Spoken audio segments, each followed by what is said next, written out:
ओम शांति। ये अभी संडे को जो बाबा मिलन था, 31 अक्टूबर को था शायद, तो बाबा मिलन की अव्यक्त मुरली है और रिवाइज डेट इसका 15 नवंबर 2009 दिया हुआ है। तो बाबा मिलन की अव्यक्त मुरली जो चली है उसका टाइटल है स्वराज्य की रिजल्ट चेक करके स्वयं को चेंज करो और अखंड राज्य के अधिकारी बनो। आज दिलाराम बाप अपने राज दुलारे बच्चों से मिलने आए हैं। दुलारे क्यों हैं? जानते हो कि आप हर एक बच्चा 3 तख्त के मालिक हो। एक स्वराज्य का तख्त, दूसरा है बाप दादा के दिल का तख्त और तीसरा है भविष्य का तख्त। बाबा हमेशा बताते हैं, ये मुरली भी शायद आ चुकी हो पहले भी, मुझे याद है। तो एक है स्वराज्य का तख्त जो कि हम यहाँ संगम युग पे अपने इंद्रियों पे विजय प्राप्त करते हैं। स्थूल और सूक्ष्म दोनों इंद्रियां जो हैं वो हमारे कंट्रोल में चल रही हैं कि नहीं। जो हम आत्मा चाहते हैं, आत्मा राजा बन के हमारे कर्मेंद्रियों को चला, यानी हम जो सोचे वही हम अपने कर्मेंद्रियों द्वारा करें। ये नहीं कि कर्मेंद्रिया की खींच हो रही है अलग दिशा में, आत्मा चाहती है कुछ और हम कर रहे हैं कुछ और, है ना। हमारा बुद्धि जज तो कर रहा है कि ये गलत है, लेकिन फिर भी हम वो गलती करते हैं क्योंकि आदत होती है, कहीं ना कहीं आकर्षण होता है। तो ये सारी चीज़ें हमें स्वराज्य अधिकारी नहीं बनाती हैं। स्वराज्य का मतलब हम जो चाहते हैं एक्यूरेट हमारे संकल्प भी वही उत्पन्न होने चाहिए और हमारे कर्मेंद्रियों द्वारा कर्म भी सिर्फ वही होना चाहिए जो हम चाहते हैं। और दूसरा है तख्त बाप दादा के दिल का तख्त। और बाबा ये भी बताते हैं कि जब हम श्रीमत यानी ज्ञान के अनुसार एक्यूरेट सोच रहे होते हैं तब हम बाबा के दिल पे चढ़े होते हैं। जब हम श्रीमत का उल्लंघन कर रहे होते हैं तब हम बाबा के दिल पे नहीं चढ़ते हैं, क्योंकि सेवा के लायक, विश्व को परिवर्तन करने के लायक वातावरण भी तभी बनेगा जब हम श्रीमत अनुसार संकल्प उत्पन्न करेंगे। किसी भी देहधारी के प्रति भी हमारी कोई अपवित्र भावना भी उत्पन्न नहीं होनी चाहिए। अपवित्रता में बहुत सारी बातें आती हैं। घृणा भी नहीं करना है। बाबा ने कहा सबको दुआएं दो, दुआएं लो। तो बाबा के दिल पर चढ़ते हैं और ये दिल तक नसीब। दूसरा है श्रीमत पे एक्यूरेट चलेंगे तो दिल पे चढ़ेंगे। तीसरा है भविष्य का तख्त। और जब हमारा यहाँ स्वराज्य का तख्त और बाबा के दिल का तख्त जब हमारा सही रहेगा, हमेशा उस पर विराजमान रहेंगे, तो हम भविष्य यानी सतयुग में तो राजा रानी बनेंगे ही बनेंगे। तो तीसरा तख्त भी हमारा रेडी रहेगा। तो ये हमें चेक करते रहना है दिन भर में कि हमारा तीनों तख्त ठीक ठाक है। तीसरा तो खैर भविष्य का है, लेकिन 2 तख्त हमारा ठीक है। हम स्वराज्य अधिकारी हैं या बाबा के दिल पे चढ़े हैं। ऐसे ही संकल्प उत्पन्न कर रहे हैं जो बाबा को पसंद हो और जिसके द्वारा सेवा होती है, तभी बाबा खुश रहेंगे। तो भविष्य की तैयारी व पुरुषार्थ अभी ही कर रहे हो। अब का पुरुषार्थ अनेक जन्म का राज्य भाग दिलाने वाला है। इस समय ही अपने राज्य भाग्य के संस्कार धारण कर रहे हो, क्योंकि अब का पुरुषार्थ भविष्य के राज्य का अधिकारी बनाता है। तो चेक करो कि इस समय अपना पुरुषार्थ यथार्थ है। जैसे भविष्य में एक राज्य होगा, तो अभी चेक करो कि हमारा एक राज्य मन में चलता है। 2 राज्य तो नहीं चल रहा। कभी माया और विकारों से के वश होकर सोच रहे हैं, तो कभी हम श्रीमत अनुसार सोच रहे हैं, ज्ञान अनुसार सोच रहे हैं। तो अलग अलग तो नहीं है ना, एक ही राज्य है ना। ज्ञान के अनुसार ही हमारा चिंतन चलता रहे, तो इसको कहेंगे राज्य में हमेशा एक, मन में हमेशा एक राज्य है, तभी हम स्वराज्य अधिकारी भी बनेंगे। पुरुषार्थ में एक राज्य है या माया राज्य में विघ्न डालती है, ये बहुत सूक्ष्म है हमारे सोच विचार। जब हम ज्ञान अनुसार हर एक सीन को ड्रामा अनुसार एक्यूरेट देखते हैं, तो हम कभी भी क्यों क्या कैसे नहीं करते हैं।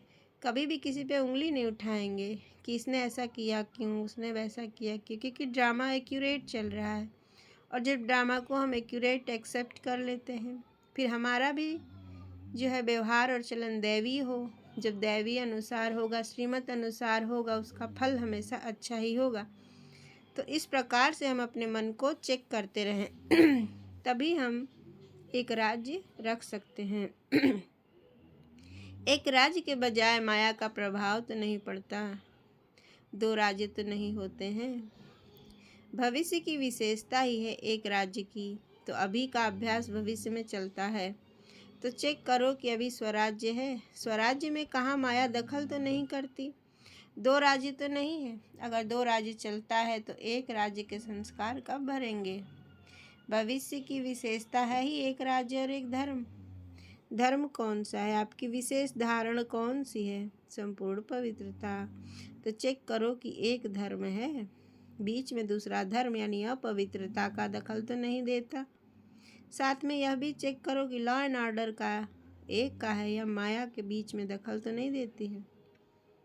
लॉ एंड ऑर्डर हमारी आत्मा चला रही या फिर माया बीच में दखल करती है। एक का राज्य निर्विघ्न चलता है और बात तो राज्य में सदा सुख और शांति नेचुरल रहती है। तो अभी देखो अपने राज्य में सदा सुख शांति है, कोई दखल तो नहीं होता। स्वराज्य में माया अपना दखल देकर अशांति तो नहीं फैलाती है। हमें बहुत सूक्ष्म चेकिंग करनी। जब हम निर्भर होते हैं ना, जब हम ज्ञान के अलावा और शिव बाबा के अलावा किसी भी अन्य बातों पे, परिस्थिति पे, सुविधाओं पे, देहधारियों पे निर्भर हो जाते हैं अपने पुरुषार्थ के लिए या फिर अपनी खुशी के लिए, इस समय हम सच में श्रीमत पे नहीं चल रहे हैं और हम कहीं न कहीं माया को निमंत्रण दे रहे होते हैं। तो ये हमें बहुत सूक्ष्मता से चेकिंग करनी है कि हमारी खुशी का आधार ये ज्ञान होना चाहिए, बेहद की सेवाएं होनी चाहिए जो बाबा हमसे करा रहे हैं और हमारा पद्मा पदम गुना भाग्य बन रहा है। साथ ही साथ सभी ब्राह्मण आत्माओं के सहयोगी भी बने रहें, लेकिन हमारी खुशी की चाबी किसी को न दें ना। हमारा खुशी का आधार किसी अन्य की स्थिति, व्यवहार या अवस्था नहीं होनी चाहिए। सिर्फ ज्ञान, योग और सेवा। कहते हैं ना, ये लॉक लगा दो, डबल सेवा करो। मनसा से भी निरंतर सेवा होता रहे, हर एक समय सेकंड सफल होता रहे, अपने पुरुषार्थ के लिए भी, स्वमान में भी रहें। तब डबल लॉक लगाते हैं, तब हम निरंतर सेवाधारी बन जाते हैं और माया भी हमें परेशान नहीं करती है। स्वराज्य में कोई सेल्वेशन, कोई प्रशंसा का प्रभाव तो माया नहीं डालती। सदा सुख, शांति, आनंद, प्रेम, अतीन्द्रिय सुख कायम रहता है, क्योंकि जानते हो कि भविष्य राज्य में सर्व प्राप्ति है, संपन्नता है, इस कारण संतुष्टता भी है। तो अभी भी स्वराज्य संपन्न रहता है कि कोई कमी रहती है, क्योंकि अभी के पुरुषार्थ में अगर कमी रह गई तो भविष्य अखंड राज्य के अधिकारी कैसे बनेंगे। सारा आधार अभी के पुरुषार्थ पर है। अभी की कोई भी कमी भविष्य के संपूर्ण राज्य के अधिकारी नहीं बन सकते। बहुत काल का यह स्वराज्य का अभ्यास भविष्य राज्य के अधिकारी बनाती है। तो ये अपनी चेकिंग सदा रहे, क्योंकि अभी अगर बहुत काल का पुरुषार्थ नहीं होगा तो प्रारब्ध भी कम मिलती है। इसलिए बाप दादा समय प्रति समय यह टेंशन खिंचवा रहा है कि इसके लिए अभी अपने को संपन्न और संपूर्ण बनाओ। अगर अभी बीच बीच में कह देते हैं कि पुरुषार्थ चल रहा है, लेकिन पुरुषार्थ के बीच में तो नहीं आता, या तो हो जाएगा या तो कर लेंगे, संस्कार अविनाशी किस जन्म का अखंड राज्य का अधिकारी नहीं बनाएगा। तो बाप दादा सदा के लिए टेंशन दिला रहा है। चेक करो कि अगर कोई भी विघ्न आता है, तूफान आता है, तो तूफान तोहफा बन जाए। तूफान नहीं, लेकिन तोहफा बन जाए। कोई भी माया का वार होता है, अनुभव कराती है माया, तो वह अनुभव भी ऐसे अनुभव हो, हमको अनुभव की सीढ़ी आगे बढ़ाती है। इसके लिए बाप दादा कहते सदा अपना चार्ट आप ही चेक करो। जितना अपना चार्ट चेक करेंगे उतना ही चेक करके चेंज करेंगे। तो हर एक अपने चार्ट को चेक करते हो तो रोज़ करता है वह हाथ उठाओ। जो रोज़ करता है, कभी कभी नहीं, रोज़ चार्ट चेक करो, चेंज करो, क्योंकि समय का इशारा बाप दादा ने काफ़ी समय से दिया है। समय को देख भी रहे हो, मनुष्य में मन में चिंता बढ़ रही है। आपके मन में चिंता नहीं, लेकिन प्रभु चिंतन है। प्रभु चिंतन होने के कारण आप सदा जानते हो कि हम निमित्त हैं, निर्माण है, क्योंकि करावनहार बाप है। इसके कारण आपके मन में चिंता नहीं है। करावनहार करा रहा है, यह स्मृति सदा आगे बढ़ा रही है। अभी विशेष हर एक को यह चेक करना है कि संगम युग का एक सेकंड समय और संकल्प शुभ चलता है। इस समय के महत्व को जान। एक सेकंड नहीं, लेकिन एक सेकंड की वैल्यू है, महत्व है। कभी कभी बच्चे कहते हैं कि संकल्प चला लेकिन 2-4 सेकंड चला, लेकिन संगम समय की वैल्यू है। अभी 1 सेकंड 1 घंटे के बराबर है। इतना इस समय की वैल्यू है क्योंकि बाप दादा ने कह दिया है कि अचानक किसी भी समय आपका फाइनल पेपर होगा। बाप दादा भी बताएगा नहीं, इसलिए इस समय का टेंशन संपूर्ण और संपन्न बनाना है। बाप दादा ने जो सर्व खजाने दिए हैं, उस एक एक खजाने को समय पर कार्य में लगाना है। खजानों के मालिक हो। मालिक की विशेषता यह है कि जिस समय जिस खजाने की आवश्यकता है उस समय वह खजाना कार्य में लगता है।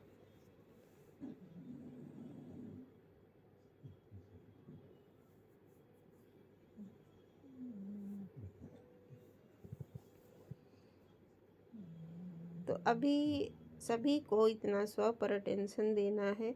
सबके अंदर खुशी का खजाना सदा ही चेहरे और चलन में दिखाई दे। खुशी अविनाशी बाप की देन है। तो अविनाशी बाप की देन को अविनाशी रखो। खुशी के लिए कहा जाता है, खुशी जैसी कोई खुराक नहीं, खुशी जैसा कोई खजाना नहीं।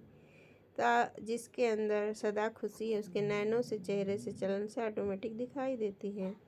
बाप दादा का वरदान है कि सदा खुश रहो और सदा खुशी बांटो, क्योंकि खुशी बांटने से खुशी बढ़ेगी और कोई भी खजाना बांटने से कम होता है, लेकिन खुशी का खजाना जितना बांटेंगे उतना बढ़ेगा। तो चेक करो, खुशी का खजाना सदा कायम है।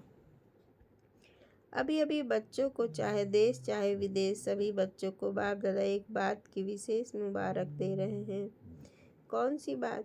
जो सभी ने चाहे देश में चाहे विदेश में अपने उमंग उत्साह से आत्माओं को बाप का संदेश दे दिया।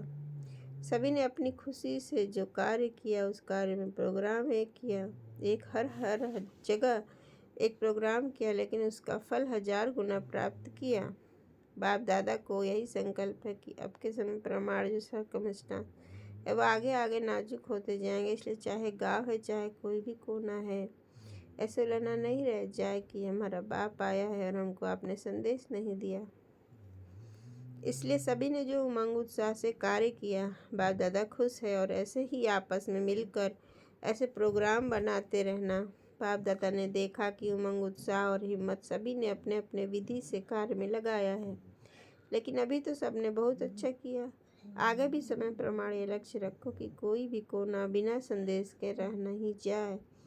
इसमें अपना भी पुरुषार्थ अच्छा चलता और आत्माओं का भी कल्याण होता है। सभी को यह प्रोग्राम अच्छे लगे ना? अच्छा लगा तो बाप दादा सभी बच्चों को यही बार बार कहते हैं कि आत्माओं के प्रति रहम दिल बनो। आजकल दुख अशांति के कारण सभी दिल से कहते हैं रहम करो, दया करो। बाप के साथ ही आप बच्चे हो। बाप बच्चों द्वारा अभी हर एक बच्चे का रहम दिल का पाठ देखने चाहते हैं। आपका उमंग है कि दुखमय संसार बदलकर सुखमय संसार आना ही है। सुखमय संसार आने के लिए यह दुख अशांति का विनाश होने के लिए हालतें बदल रही हैं। आज का यही बाप का संदेश याद रखो कि अब चाहे मनसा चाहे वाचा।